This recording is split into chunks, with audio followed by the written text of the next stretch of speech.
እንግዲህ ዛሬ የምንገባበት ትንታኔ ትንሽ ከባድ ያለ ርዕስ ነው ይመስለው። አዎ፣ የሚያነሳቸው ነጥቦች በጣም ከባድ ናቸው።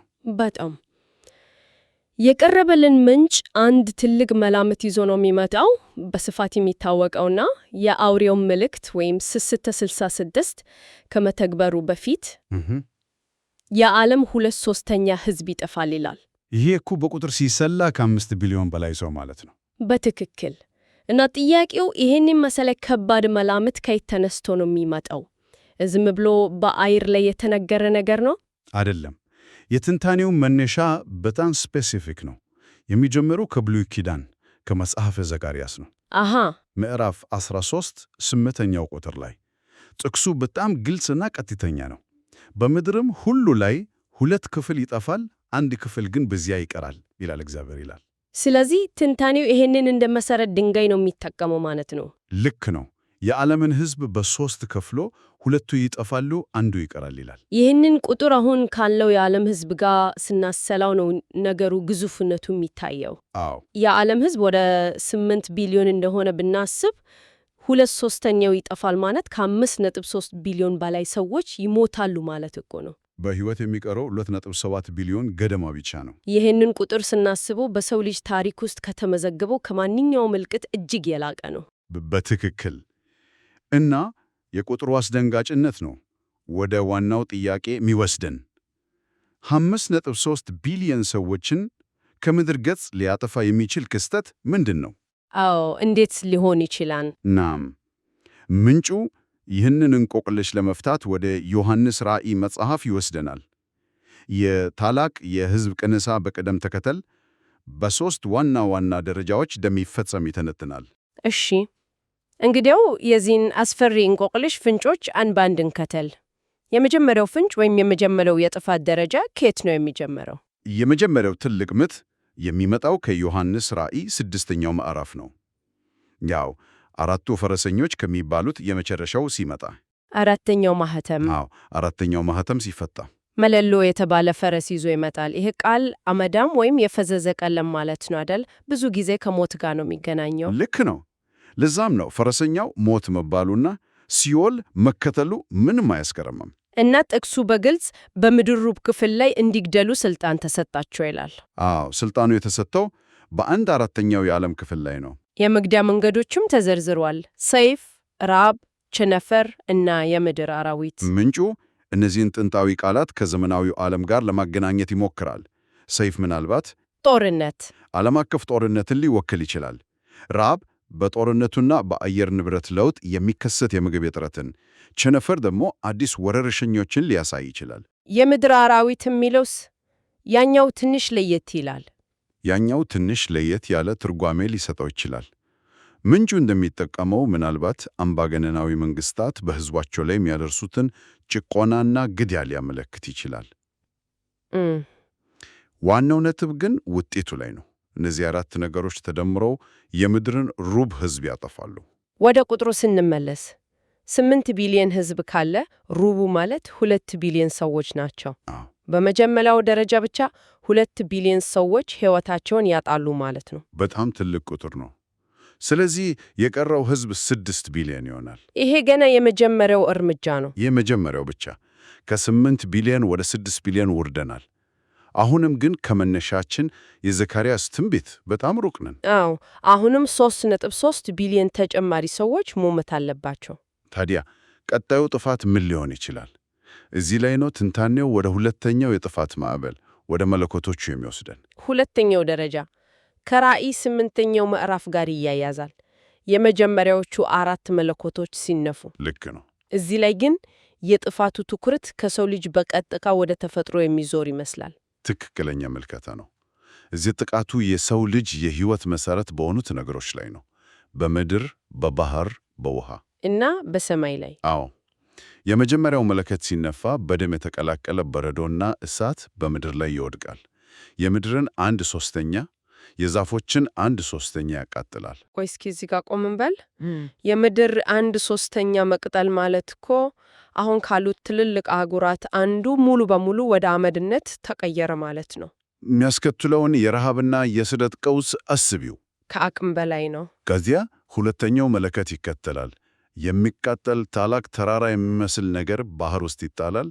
የባህርን 1/3 ወደ ደም ይለውጠዋል። የባህር ፍጥረታትን 1/3 ይገድላል። ይህም ማለት የዓለም የዓሣ ሀብት 1/3 በአንድ ጊዜ ይጠፋል ማለት ነው። ፍጹም ጥፋት ነው። የምግብ ሰንሰለቱ ሙሉ በሙሉ ይናጋል። ከዚያ ሦስተኛው መለከት ይመጣል። እሬት የተባለ ኮከብ በወንዞችና በምንጮች 1/3 ላይ ይወድቃል። እሬት የመራራነት ምልክት ነው። የንጹህ መጠጥ ውሃ 1/3 ይመረዛል። ሰዎችም ጠጥተው ይሞታሉ። አራተኛው መለከት ደግሞ የፀሐይ የጨረቃና የከዋክብትን 1/3 ይመታል። ብርሃናቸው ይቀንሳል።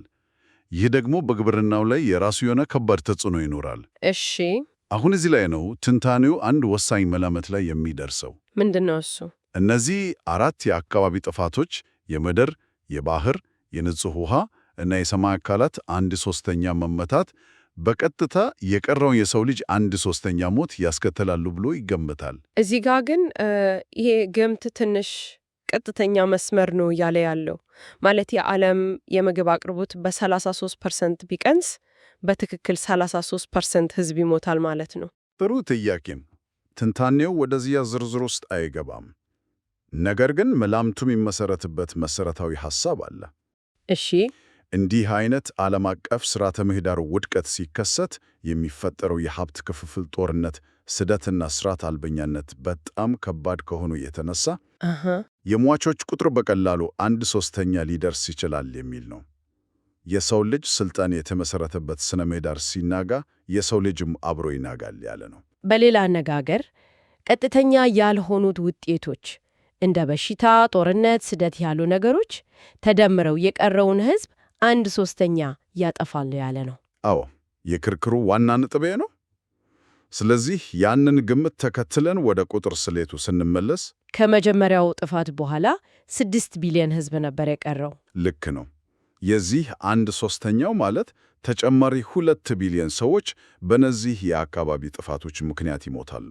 ስለዚህ አጠቃላይ የሟቾች ቁጥር አሁን 4 ቢሊዮን ደረሰ ማለት ነው። 2 ቢሊዮን ሲደመር 2 ቢሊዮን 4 ቢሊዮን። ይኸውም ማለት የዓለም ሕዝብ ከ8 ቢሊዮን ወደ 4 ቢሊዮን ዝቅ ብሏል። አሁንም ግን መጀመሪያ ላይ ወደ አነሳ ነው የዘካርያስ ትንቢት ሙሉ በሙሉ አልደረስንም። አዎ፣ 2/3 5.3 ቢሊዮን ለመጥፋት አሁንም 1.3 ቢሊዮን ገደማ ሰው ሞት አለበት። ትንታኔው ይሄንን ክፍተት የሞላው በምንድን ነው? የመጨረሻውና ሦስተኛው ምት ከየት ይመጣል? የመጨረሻው ምት የሚመጣው ከራዕይ ነዋኔው ምዕራፍ ነው፣ 6ኛው መለከት ሲነፋ።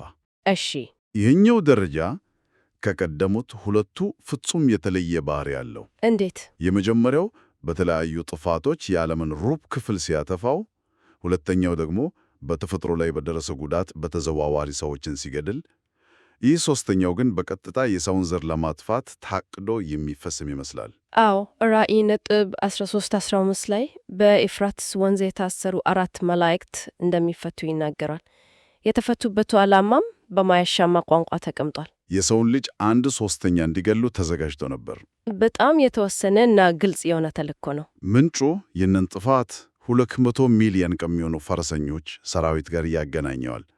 ሰራዊቱ ሰዎችን በእሳት በጢስ እና በዲን እንደሚገልጻል። ስለዚህ ይህ የመጨረሻው የቁጥር ስሌት ይሆናል። አዎ፣ በሕይወት ከቀረው 4 ቢሊዮን ሕዝብ 1/3 ማለትም ወደ 1.33 ቢሊዮን የሚጠጉ ሰዎች በዚህ ሦስተኛ የጥፋት ማዕበል ይገደላሉ። አሁን ሁሉንም ቁርጥራጮች አንድ ላይ ስናደርጋቸው የሚመጣው ምስል በጣም ግልጽና አስደንጋጭ ነው። እስኪ እንደምረው። በመጀመሪያው ደረጃ 2 ቢሊዮን ሞቱ፣ በሁለተኛው ደረጃ 2 ቢሊዮን ሞቱ እና በሦስተኛው ደረጃ 1.33 ቢሊዮን ሞቱ። ይህንን ስንደምረው አጠቃላይ የሟቾች ቁጥር 5.33 ቢሊዮን ይሆናል። ይህም ማለት በሕይወት የሚቀረው ሕዝብ 8 ቢሊዮን ሲቀነስ 5.33 ቢሊዮን ወደ 2.67 ቢሊዮን ይሆናል ማለት ነው። እና ይህ ቁጥር በመጀመሪያ ከተነሳንበት የዘካርያስ ትንቢት ጋር በሚያስደንቅ ሁኔታ ይጣጣማል። ልክ 1/3 ሕዝብ ይቀራል የሚለውን ያረጋግጣል። ትንታኔው ከተለያዩ የራዕይ ክፍሎች የተበታተኑ የሚመስሉትን የጥፋት ደረጃዎች በቅደም ተከተል አስቀምጦ በመጨረሻ የዘካርያስ 13:8 ትንቢት ፍጻሜ ላይ ደርሰዋል። የትንታኔው ጥንካሬው ይሄው ነው። የተበታተኑ የሚመስሉ ትንቢቶቹ በማገናኘት አንድ የክስተቶች ሰንሰለት መፍጠሩ። አዎ።